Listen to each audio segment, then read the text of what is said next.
Hello दोस्तों, स्वागत है आपका एक बार फिर हमारे यूट्यूब चैनल उत्तराखंड 360 में। दोस्तों काफ़ी लंबे समय बाद फिर से हम अपने चैनल पर आए हैं। देखिए थोड़ा-सा पर्सनल कुछ समस्याएँ हो गई थी जिस वजह से हम यूट्यूब पे कनेक्ट नहीं थे। पर हम अब अपनी पढ़ाई निरंतर यूट्यूब के माध्यम से जारी रखेंगे, ठीक है? तो अभी जो हम सीरीज़ चल रही है, ये हम शुरू करेंगे आज से। परीक्षा वाणी बहुत ज़्यादा इम्पोर्टेंट बुक है दोस्तों। परीक्षा वाणी उत्तराखंड के किसी भी कॉम्पिटिटिव एग्ज़ाम्स की दृष्टि से और जो नए स्टूडेंट हैं उनके लिए तो ये स्पेशली बहुत ज़्यादा एक नींव हम इसे कह सकते हैं। बेसिक उत्तराखंड के किसी भी कॉम्पिटिशन के लिए परीक्षा वाणी एक बेस का काम करती है। और वो स्टूडेंट जिन्हें काफ़ी समय हो गया है उत्तराखंड कॉम्पिटिटिव एग्ज़ाम्स की तैयारी करते हुए, उनके लिए ये एक रिवीज़न का बहुत अच्छा काम करती है, क्योंकि यहाँ से काफ़ी बड़ा पोर्शन पूछा जाता है एग्ज़ाम्स में और हमारी नॉलेज की जो बिल्डिंग बनेगी उसका ये आधार रहने वाली है ये बुक, ठीक है? तो देखिए दोस्तों, परीक्षा वाणी उठाई है। इसमें आपको बहुत ही सिंपल से क्वेश्चंस से लेके काफ़ी अच्छे लेवल के क्वेश्चंस भी मिलेंगे और सारे के सारे क्वेश्चंस इम्पोर्टेंट हैं, क्वेश्चन पूछे गए हैं। तो अभी शुरू करते हैं ये सीरीज़। इसमें पहला क्वेश्चन है दोस्तों आपका, निम्न पक्षियों में से कौन-सा उत्तराखंड का राज्य पक्षी है? ठीक है? बहुत ही कॉमन सा क्वेश्चन है दोस्तों। इसका आंसर है आपका मोनाल, ठीक है? देखिए दोस्तों, जो मोनाल पक्षी है ये हमारे उत्तराखंड का राज्य पक्षी है और मोनाल का जंतु वैज्ञानिक नाम है दोस्तों लोफोफोरस इम्पिजिनस। ये क्वेश्चन भी पूछा गया है, बहुत ज़्यादा इंपॉर्टेंट ये क्वेश्चन है। दोनों पॉइंट बहुत ज़्यादा इंपॉर्टेंट है इसके। इसका जो जंतु वैज्ञानिक नाम है दोस्तों, इसे आप नोट करेंगे, लोफोफोरस इम्पिजिनस। शुरू में आपको ये नाम थोड़ा-सा टफ लग सकता है, किंतु इसकी प्रैक्टिस करोगे आप जब, तो हो जाएगा, ईज़िली याद हो जाता है, ठीक है? और देखिए दोस्तों, जो मोनाल है इससे एक प्रश्न इस प्रकार से भी पूछा गया है कि जो मोनाल है ये किस ऊँचाई पर उड़ता है? ये जो पक्षी है, तो इसकी ऊँचाई है दोस्तों, ये आपको मिलेगा 2500 से 5000 मीटर की ऊँचाई पर ये पक्षी पाया जाता है, ठीक है? और एक प्रश्न दोस्तों इस प्रकार से भी पूछा गया है कि मोनाल का प्रिय आहार क्या है? तो इसका आंसर है दोस्तों आपका आलू, ठीक है? आलू। या फिर प्रश्न इस प्रकार से पूछा जा सकता है दोस्तों कि मोनाल किस फसल को सर्वाधिक नुकसान पहुँचाती है? तो वो भी आपका क्या होगा दोस्तों? आलू, ये आपका आंसर है, ठीक है? तो ये मोनाल से इतने सारे पॉइंट्स हैं, बहुत ज़्यादा इम्पोर्टेंट हैं ये। सारे पॉइंट्स को आपको याद रखना है, ठीक है? बढ़ते हैं अगले प्रश्न की ओर दोस्तों। देखिए अगला प्रश्न है,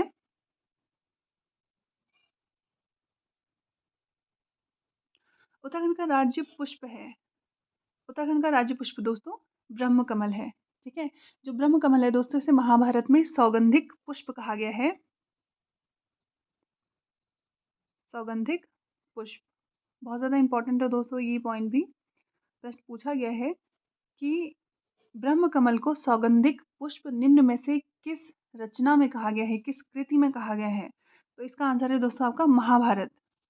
महाभारत में ब्रह्म कमल को सौगंधिक पुष्प कहा गया है, ठीक है? बहुत इंपॉर्टेंट है, याद रखेंगे। और देखिए दोस्तों, जो ब्रह्म कमल है, पूरे विश्व में ब्रह्म कमल की 210 प्रजातियां आपको मिल जाएंगी, पर उत्तराखंड में इसकी 24 प्रजातियां पाई जाती हैं। बहुत ज़्यादा इंपॉर्टेंट है ये पॉइंट, याद रखेंगे। पूरे विश्व में 210 प्रजातियां मिलेंगी आपको ब्रह्म कमल की, किंतु उत्तराखंड में कितने मिलेंगी? 24 प्रजातियां पाई जाती हैं। इसमें अगला जो पॉइंट है दोस्तों, इसमें ये नोट करेंगे, इसमें जो पुष्प लगते हैं, जो ब्रह्म कमल खिलता है जुलाई से सितंबर माह के मध्य, ठीक है? जुलाई से सितंबर तक हमारा ब्रह्म कमल पुष्प खिलता है, ठीक है? और इसका भी दोस्तों जो जंतु वैज्ञानिक नाम है वो भी बहुत ज़्यादा इम्पोर्टेंट है। इसका नाम है सोसूरिया अबवेलिटा। सोसूरिया अबवेलिटा। ये सारे के सारे पॉइंट काफ़ी ज़्यादा इम्पोर्टेंट है, याद रखेंगे इन्हें। अगला जो प्रश्न है दोस्तों, ये है आपका, अस्कोट वन्यजीव अभयारण्य किस जनपद में अवस्थित है? ठीक है? आपके ऑप्शंस ये सारे हैं। जो स्टूडेंट्स फ्रेश हैं वो सीधे आंसर सुन लेना, और जिन्हें थोड़ा सा समय हो गया है परीक्षा की तैयारी करते करते, उनके लिए एक साधारण सा प्रश्न है, इसका आंसर है दोस्तों पिथौरागढ़। ठीक है, अस्कोट वन्यजीव अभयारण्य है जो दोस्तों, ये पिथौरागढ़ में अवस्थित है। और स्पेशली दोस्तों ये जो बनाया गया था ना, ये कस्तूरी मृग को केंद्र में रख के बनाया था। कस्तूरी मृग हेतु ये कस्तूरी मृग कस्तूरी मृग हेतु ये अभयारण्य, कस्तूरी मृग के संरक्षण के लिए अभयारण्य बनाया गया था। और देखिए दोस्तों, सर्वाधिक कस्तूरी मृग जनसंख्या वाला भी हमारा जो अभयारण्य है, वह अस्कोट वन्यजीव अभयारण्य ही है। ठीक है, इसे याद रखेंगे। अब जिन्हें थोड़ा सा समय हो गया है परीक्षा की तैयारी करते करते, वो इसका स्थापना वर्ष कमेंट में लिखेंगे। ठीक है, बढ़ते आगे। अगला प्रश्न है दोस्तों, राज्य पक्षी मोनाल का प्रिय आहार है। अभी आपको बताया था, याद हो गया होगा, आलू। ठीक है, और देखिए दोस्तों, ये प्रश्न पूछा गया है पीसीएस मुख्य परीक्षा 2003 में। ठीक है, काफी ज्यादा इंपॉर्टेंट है। एक सेकेंड, इसको मैं थोड़ा सा पतला कर लेती हूँ पहले।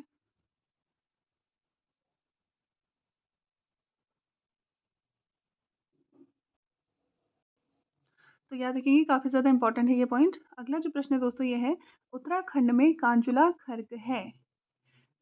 देखिए दोस्तों, उत्तराखंड में कांचुला खर्क है जो, ये एक कस्तूरी मृग संरक्षण एवं प्रजनन केंद्र है। ठीक है, कस्तूरी मृग के संरक्षण और प्रजनन के लिए इसकी स्थापना की गई थी चमोली में। तो ये आपका आंसर है, कांचुला खर्क क्या है, कस्तूरी मृग संरक्षण एवं प्रजनन केंद्र। ये भी बहुत ज़्यादा इंपॉर्टेंट है दोस्तों। देखिए दोस्तों, ये सारे जितने भी वन्यजीव अभयारण्य बनाए गए हैं, नेशनल पार्क्स बनाए गए हैं, ये जीव जंतुओं के संरक्षण संवर्धन के लिए बनाए गए हैं। ठीक है, तो कांचुला खर्क है जो और अस्कोट वन्यजीव अभयारण्य है, ये दोनों कस्तूरी मृग से संबंधित हैं। कस्तूरी मृग से संबंधित। ठीक है ना, बढ़ते आगे। अगला प्रश्न है दोस्तों, राज्य पुष्प ब्रह्म कमल की उत्तराखंड में कितनी प्रजातियां पाई जाती हैं। अभी हमने ये प्रश्न देखा था, ये पॉइंट अभी देख लिया था दोस्तों हमने ऊपर। तो इसका आंसर आपको कमेंट में देना है। ठीक है, अगला प्रश्न है, राज्य वृक्ष बुरांस में फूल लगने का समय। देखिए दोस्तों, अभी हमने क्या पढ़ा था, राज्य पुष्प पढ़ा था, राज्य पुष्प। और अब बात हो रही है राज्य वृक्ष की। ठीक है, राज्य वृक्ष, तो राज्य वृक्ष हमारा बुरांस। ठीक है ना, और बुरांस में फूल लगने का समय, एक सेकेंड, हाँ, यहाँ पे आपको उत्तरमाला भी साथ में ही दिख रही है। तो ये मत सोचना कि आप सीधे यहाँ से आंसर दे देंगे, अपने मन से आंसर देने हैं जो जो मैंने आपसे पूछा है। तो देखिए, जो राज्य वृक्ष बुरांस है दोस्तों, इसमें फूल लगने का समय है फरवरी से अप्रैल। बसंत ऋतु में बुरांस के फूल खिलते हैं। ठीक है, और जो बुरांश है दोस्तों, ये हमारा राज्य वृक्ष है, जिसका जंतु वैज्ञानिक नाम है रेडोडेंड्रोन आर्बेरियम। रेडोडेंड्रोन आर्बेरियम। इसकी एक ट्रिक बताती हूँ मैं आपको याद करने की। एक तो ये जो वानस्पतिक नाम होते हैं, थोड़ा सा टफ होते हैं ये आर्ट्स के स्टूडेंट्स के लिए। और देखिए, जो हमारा बुरांश का फूल होता है दोस्तों, ये कैसा होता है, रेड कलर का होता है। और आपके इस नाम में क्या रहा है, रेड, रेडोडेंड्रोन आर्बेरियम। बहुत सिंपल है, एक दो बार प्रोनाउंस करोगे आप तो आ जाएगा याद। ठीक है, तो इस क्वेश्चन से आप क्या याद रखोगे, राज्य में मतलब राज्य वृक्ष बुरांस में फूल लगने का समय जो है वो है फरवरी से अप्रैल। अब ये मत सोचना आप कि ये तो एक कॉमन सा क्वेश्चन है, या फिर हमें तो ये आता है, हम इसे याद नहीं रखेंगे। देखिए, खुद आप ऑप्शंस देखिए, फरवरी से अप्रैल, मई से जुलाई, अगस्त से अक्टूबर, नवंबर से जनवरी। तो ये थोड़ा सा ये कंफ्यूजन करने वाले पॉइंट्स हैं। और अगर आप पहाड़ों से हो तभी आप इसमें तुक्का लगा पाओगे कि फरवरी से अप्रैल के माह में ये खिलता है। ठीक है, तो इसे भी याद रखना है। ये प्रश्न भी पीसीएस मुख्य परीक्षा में 2003 में पूछा गया है। बढ़ते हैं आगे। अगला प्रश्न है दोस्तों आपका, राज्य में कुल कितने ज़िले हैं। बहुत सिंपल क्वेश्चन है, कितने ज़िले हैं कमेंट में बताएंगे, ये सभी को पता होगा। अगला प्रश्न है दोस्तों, किस तिथि को राज्य का नाम उत्तरांचल से उत्तराखंड हुआ। ठीक है, ये काफ़ी ज़्यादा इंपॉर्टेंट एक प्रश्न है दोस्तों। देखिए, आपको पता है कि जब 9 नवंबर 2000 को हमारे राज्य का गठन हुआ था, तो हमारा राज्य 27वां था राज्य के क्रम में। और 11वां हमारा हिमालयी राज्य था, पर्वतीय राज्य। और जिस समय गठन हुआ था, तो उस समय उत्तरांचल था हमारे राज्य का नाम। ठीक है, पर देखिए दोस्तों, क्या हुआ, 1 जनवरी 2007 को उत्तरांचल से उत्तराखंड कर दिया गया था हमारे राज्य का नाम। तो इसका आंसर जो आपका है दोस्तों, ऑप्शन नंबर सी, 1 जनवरी 2007। काफ़ी बार ये प्रश्न पूछा गया है दोस्तों, इम्पोर्टेंट है, याद रखेंगे। अगला प्रश्न है दोस्तों, या फिर देखिए यही घुमा के कैसे क्वेश्चन आया है, नया राज्य उत्तराखंड स्वरूप में आया। देखो जब बात आ गई स्वरूप में आया तो गठन की बात हो रही है, ठीक है ना। तो इसका आंसर आपका हो जाएगा 9 नवंबर 2000 को, ठीक है। इसमें कंफ्यूजन मत रखना दोस्तों किसी भी प्रकार का। उत्तराखंड, उत्तरांचल, किसी भी तरह से हमारे राज्य की बात हो रही है, पर बेस क्या है, इसमें स्वरूप पूछा गया है, कब अस्तित्व में आया, तो वो किस समय गठन हुआ वो पूछा गया है। तो कंफ्यूजन नहीं रखना है अपने माइंड में बिल्कुल भी, एकदम परेशान नहीं होना है। आराम से पहले क्वेश्चन को पढ़ना है और उसे समझना है कि पूछना क्या चाह रहा है और किस प्रकार से आपको एग्जामिनर घुमा रहा है, ठीक है। अब देखिए दोस्तों अगला जो क्वेश्चन है उसे देखेंगे। निम्न में से कौन विधानसभा सीट अनुसूचित जनजाति के लिए आरक्षित है, ठीक है। विधानसभा सीट पूछा है दोस्तों, और अनुसूचित जनजाति मतलब एसटी, इसके लिए पूछ रहा है, ठीक है।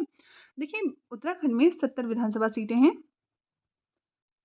इसमें से 13 तो एससी के लिए रिजर्व हैं, ठीक है, और 2 हैं एसटी के लिए। 13 किसके लिए रिजर्व हैं, अनुसूचित जाति के लिए, और 2 हैं अनुसूचित जनजाति के लिए आरक्षित हैं, ठीक है ना। तो यही पूछा जा रहा है कि कौन सी 2 जो सीटें हैं उनमें से कौन सी एसटी के लिए है। और जो एसटी के लिए जो 2 सीटें आरक्षित हैं दोस्तों उत्तराखंड में विधानसभा में, एक है आपका नानकमत्ता और दूसरा है आपका चक्राता, ठीक है। ये बहुत ज़्यादा हो गया, इसे क्लियर कर लेती हूँ। एक है आपका नानकमत्ता और एक है दोस्तों आपका चक्राता, ठीक है। जो नानकमत्ता है दोस्तों ये आपका उधम सिंह नगर में आता है, और जो चक्राता है आपका देहरादून में आता है। अब इसमें से हम देखेंगे कि कौन सी सीट है हमारी यहाँ पे, चक्राता, चक्राता दिख रही है, ठीक है ना। नानकमत्ता तो नहीं दिख रही, तो चक्राता और नानकमत्ता हमारी दोस्तों 2 एसटी के लिए रिजर्व सीटें हैं विधानसभा के अंदर, ठीक है। और जब हम बात करते हैं दोस्तों लोकसभा सीट की, हमारे उत्तराखंड में 5 लोकसभा सीट हैं जिसका चुनाव अभी मतलब अब चलने वाला है, शुरू होने वाला है। तो इसमें से हमारी एक सीट हमारी एससी के लिए रिजर्व है, वो है अल्मोड़ा सीट, अल्मोड़ा के लिए, ठीक है। इस चीज़ को भी ध्यान रखेंगे। बढ़ते हैं आगे। अगला है दोस्तों, ये वक्तव्य हैं, उत्तरांचल राज्य की विधायिका में कुल 70 सदस्य हैं। राज्य में एक द्विसदनीय विधायिका है। उपरोक्त के संदर्भ में निम्नलिखित में से कौन सा कथन सही है।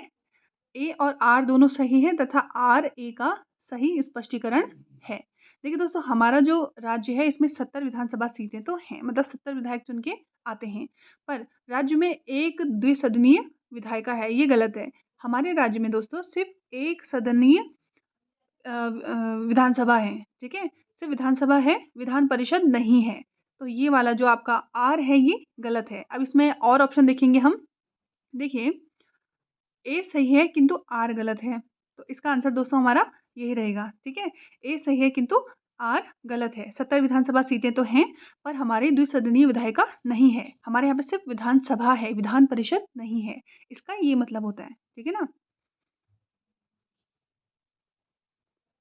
अगला प्रश्न देखेंगे दोस्तों, राज्य का सबसे पश्चिमी जिला है। अब देखिए दोस्तों एक छोटा सा मैप बनाती हूँ मैं उत्तराखंड का। देखिए जो उत्तराखंड है, उत्तराखंड का आकार लगभग आयताकार सा है, इस प्रकार से उत्तराखंड का मैप है।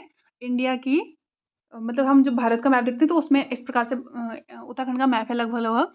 अब देखिए दोस्तों इसमें क्या है, हमारे 13 जिले हैं हमारे उत्तराखंड राज्य में। ये आपका पिथौरागढ़ है, यहाँ पे आपका चंपावत है, यहाँ पे आपका उधम सिंह नगर है, ये आपका नैनीताल है, यहाँ से आपका पौड़ी है, और यहाँ पे बीच में आ गया आपका अल्मोड़ा, यहाँ पे आ गया आपका बागेश्वर, और ये आपका चमोली, ये वाला हिस्सा, यहाँ पे आपका आ गया रुद्रप्रयाग, ये आपका आ गया टिहरी, ये आपका आ गया उत्तरकाशी, एक सेकेंड, ये आपका उत्तरकाशी, और ये आपका हरिद्वार, यहाँ पे हरिद्वार है, और ये है आपका देहरादून, ठीक है, देहरादून ऐसे है। देखिए दोस्तों सबसे पूर्वी ज़िला हमारा पिथौरागढ़ है, ठीक है, और सबसे पश्चिमी ज़िला क्या है हमारा, ये देहरादून। तो ध्यान रखेंगे सबसे पश्चिमी ज़िला हमारा देहरादून है, ठीक है, देहरादून हमारा सबसे पश्चिमी ज़िला है। और सबसे पूर्वी ज़िला कौन-सा है? पिथौरागढ़। सबसे उत्तरी ज़िला है दोस्तों हमारा उत्तरकाशी और सबसे दक्षिणी ज़िला है हमारा ऊधम सिंह नगर, ठीक है? सिंपल है, इसे 1-2 बार मैप में देखोगे आराम से याद हो जाएगा।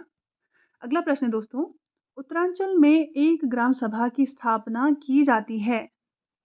इसका आंसर है दोस्तों आपका राज्य सरकार। काफ़ी ज़्यादा इम्पोर्टेंट ये प्रश्न है दोस्तों और इसे याद रखना बहुत ज़्यादा इम्पोर्टेंट है, ठीक है? तो हमारे राज्य में किसी भी ग्राम सभा की स्थापना करनी होती है, तो ये दोस्तों हमारा राज्य सरकार द्वारा ही की जाती है, याद रखेंगे इसे। अगला प्रश्न है दोस्तों, राज्य के कितने नगरों में नगर निगम है? देखिए दोस्तों, ये पटवारी के एग्ज़ाम में भी पूछा गया था ये क्वेश्चन। तो हमारे राज्य में वर्तमान समय में 9 नगर निगम हैं, ठीक है? श्रीनगर नया बना है इसमें, इससे पहले 8 थे, तो अब कितने हो गए हैं? 9 याद रखेंगे इस प्रश्न को, काफ़ी इम्पोर्टेंट है, हाल ही में पूछा भी गया है पटवारी के एग्ज़ाम में। हाल ही में क्या मतलब पिछले साल हुआ था मार्च में जो हुआ था, उसमें पूछा गया था ये। अगला प्रश्न है दोस्तों, उत्तरांचल के किसी नगर निगम का नगर प्रमुख किसके द्वारा चुना जाता है? राज्य सरकार द्वारा नियुक्त किया जाता है, राज्यपाल द्वारा नामित किया जाता है, स्थानीय जनता द्वारा निर्वाचित किया जाता है या फिर सभासदों द्वारा निर्वाचित किया जाता है। तो देखिए दोस्तों, जो हमारा नगर निगम का जो नगर प्रमुख होता है, वो स्थानीय जनता द्वारा निर्वाचित किया जाता है, ठीक है ना? देखिए दोस्तों, जो हमारी मतलब पंचायत राज प्रणाली आई थी, इसमें क्या हुआ, एक तो हमारा ये पंचायती राज जो ग्राम पंचायतें हैं, त्रिस्तरीय जो ग्राम पंचायतें हैं, वो उनका चुनाव और दूसरा जो है ये नगर निकाय, नगर निगम, इनमें जो चुनाव होते हैं, ये इसी के तहत है, ठीक है? तो ये इन दोनों में ही जनता प्रत्यक्ष वोट करती है और जनता द्वारा ही चुने जाते हैं। ये काफ़ी ज़्यादा इम्पोर्टेंट है। इसमें थोड़ा-सा कन्फ्यूज़न रखते हैं बच्चे, काफ़ी स्ट्रेस लेते हैं इन सब चीज़ों को। तो बहुत सिंपल सा है ये। ये स्थानीय जनता द्वारा ही निर्वाचित किए जाते हैं, ठीक है? अब देखिए अगला जो प्रश्न है इसमें, उत्तरांचल राज्य की स्थायी राजधानी के लिए स्थान चयन हेतु राज्य सरकार द्वारा बनाया गया आयोग निम्न में से कौन सा आयोग था दोस्तों? तो इसका आंसर है दोस्तों आपका दीक्षित आयोग, ठीक है? जब हमारे राज्य का गठन हुआ था, तो उससे पहले और राज्य गठन के बाद भी ऐसे चर्चाएँ चली थी और आयोग बने थे कि मतलब हमारी जो राजधानी है वो कहाँ होनी चाहिए। तो इसके लिए ये दोस्तों हमारा एक काफ़ी फ़ेमस आयोग है, ये है दीक्षित आयोग। बहुत बार प्रश्न पूछा गया है, बहुत इम्पोर्टेंट ये प्रश्न है, याद रखेंगे। और उसके बाद देखिए जो हमारी राजधानी है, वो देहरादून है और वो भी अस्थायी राजधानी है, ठीक है ना? ग्रीष्मकालीन राजधानी हमारी गैरसैंण है। तो कहाँ हम अपनी राजधानी रखें, इसके लिए ये आयोग बना था, दीक्षित आयोग, ठीक है? अगला फिर से रिपीट क्वेश्चन हो गया है देखिए, उत्तरांचल राज्य के गठन की तिथि है। अब देखिए दोस्तों ये बहुत सिंपल सा क्वेश्चन है। हम वैसे क्या क्या करते हैं 9 नवंबर 2000 है ना? तो इसमें आप इसका आंसर देंगे, इन सारे ऑप्शंस को अच्छे से पढ़िए। कमेंट में आप इसमें आंसर देंगे कि इसका आंसर क्या होगा। अगला प्रश्न है दोस्तों, राज्य कार्यपालिका का वास्तविक प्रधान होता है। राज्य कार्यपालिका, जो हमारी राज्य की कार्यपालिका होती है, इसका वास्तविक प्रधान पूछा जा रहा है दोस्तों। तो इसका जो आंसर है दोस्तों आपका, इसका आंसर है आपका मुख्यमंत्री, ठीक है? वास्तविक कार्यपालिका जो होती है, जैसे मतलब केंद्र में हम पढ़ते हैं ना पॉलिटिकल साइंस में कि केंद्र में वास्तविक जो शक्ति होती है, वो प्रधानमंत्री के पास होती है। जो हेड होता है, वो तो राष्ट्रपति को माना जाता है। कागज़ों में भी हेड राष्ट्रपति को माना जाता है। पर जो मेन लीडिंग पावर जो है, जो कार्य करने की क्षमता है, वो प्रधानमंत्री के पास होती है। तो सेम चीज़ राज्य में भी है। राज्यपाल तो है, सर्वेसर्वा हैं, पर जो लीड करने की पावर होती है, जो संचालन की पावर होती है, वो मुख्यमंत्री को होती है। तो वास्तविक कार्यपालिका की जब बात आती है, तो इसमें आपका आंसर राज्य के संदर्भ में क्या होगा? मुख्यमंत्री होगा और संघ के संदर्भ में क्या होगा? हमारे प्रधानमंत्री, ठीक है? अगला प्रश्न है दोस्तों, उत्तरांचल राज्य में महिलाओं के लिए सभी श्रेणियों की सेवाओं में कितने प्रतिशत क्षैतिज आरक्षण का प्रावधान किया गया है?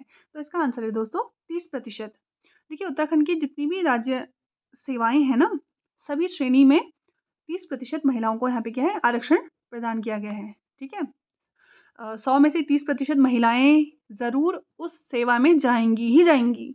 और जब हम बात करते हैं वन पंचायतों की, ग्राम पंचायतों की, तो उसमें क्या है, उसमें 50% का आरक्षण हमें लागू है महिलाओं के लिए। ये दोनों प्रश्न बहुत ज़्यादा इम्पोर्टेंट है, ठीक है? याद रखेंगे इसे। देखिए दोस्तों, आज हम सिर्फ 20 क्वेश्चन ही पढ़ेंगे। आपको सेशन कैसा लगा मुझे बताइएगा, और जितने भी क्वेश्चन आपसे पूछे हैं वो आप कमेंट में ज़रूर बताएँ। और अगर आपको सेशन पसंद आता है तो इसे लाइक कीजिएगा और कमेंट में बताइएगा कि इसे जारी रखें, ठीक है? अभी तो हम शुरू में 20-20 क्वेश्चन पढ़ रहे हैं, पर धीरे-धीरे हम अपने क्वेश्चंस को बढ़ाएँगे और परीक्षा वाणी का पूरा रिवीजन करेंगे। जैसे आपने देखा होगा कि मैंने सिर्फ़ यहाँ पे 20 क्वेश्चन, एक जो परीक्षा वाणी का ये चैप्टर है, इससे 20 क्वेश्चन लिए हैं। इसके साथ मैंने आपको कई सारे पॉइंट्स एक्स्ट्रा बताए हैं और काफ़ी सारी चीज़ें डिस्कस की हैं, और मेरे पढ़ाने का तरीका कैसा लगा, मुझे ये सारी चीज़ें कमेंट में ज़रूर बताएँ। और आगे अगर आप ये क्लास चाहते हैं तो प्लीज़ मुझे कमेंट करके बताएँ, और अपने दोस्तों के साथ भी इसे ज़रूर शेयर करें, ठीक है? मिलते हैं नेक्स्ट वीडियो में, तब तक अपना ध्यान रखिए। Thank you.